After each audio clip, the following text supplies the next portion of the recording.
Welcome to MMO Grinder Sidequest, where I take a look at early open closed betas, subscription trials, and simpler titles, giving you a quick first impression.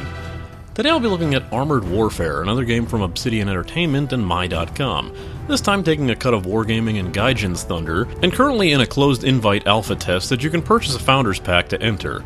I suppose it should be stated right away that the game is very iterative of World of Tanks, but there are some key differences that help stand it on its own, so let's get started. Graphics within Armored Warfare are a bit all over the place, with some fantastic touches and detail work throughout both the tanks and environments, but with several people reporting that tanks look kind of plasticky. This is in part due to the various armored vehicles being factory floor fresh, and some of the tanks using special composite armor that is sort of an odd look in real life. Adding some weathering or more attention to crew details, such as duty packs hanging along the turret, could go a long way to alleviating this problem.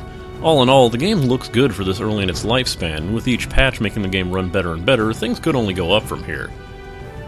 Sound design, though, is where the game seems to be really lacking the most. Engines just don't seem to have the sheer power that they should for the machines they have to push, with some engines sounding nothing like their diesel-chugging counterparts in the real world, and it stands in stark contrast to Gaijin's War Thunder, which is excellent sound work in this area. Another issue is the weapons fire and impact sounds, which many have noted sounds if you dropped a tray full of forks on the ground, and not like the shearing of metal and thunderous deep thuds of cannon fire. Fortunately, as stated, this game is still within alpha stages, so it could easily be fixed before an open beta release. With all that said, how does the actual game play, though?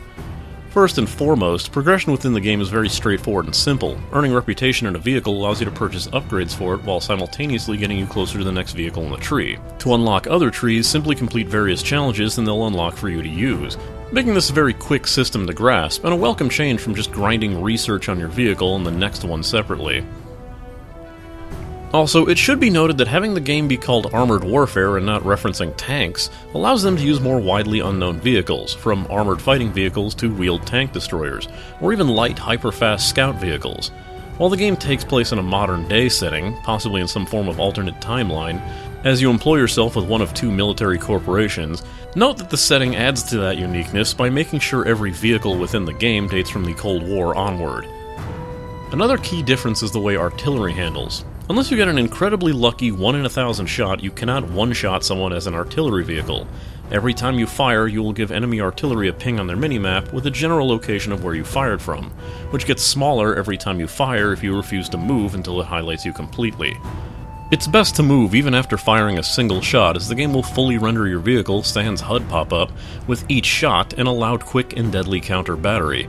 They also made a small change to the firing view, ensuring the artillery still feels like it's part of the game overall, and even offering new support shell types that allow you to more effectively assist your team, either laying down a smoke screen to mask their movement, or perhaps an IR flare to make all targets in the area visible. These small touches can make a world of difference. Where things get really crazy, though, is the PvE game mode, which allows you and 4 other combatants to take on missions with their own stories, objectives, and soon, according to the developers, even boss fights. This is a very unique feature within this subset of games, who normally have mirror matches and standard PvP game types with the enemy team just being AI bots. All in all, Armored Warfare does a lot of things right and is looking very promising within its early stages of development, and we look forward to seeing how all this plays out. The mere idea of having Grindstone gathering up our leopards and sticking it to some crazy Uber tank has us wanting to keep our eye on this. This has been an MMO Grinder Sidequest, and it's time I logged out.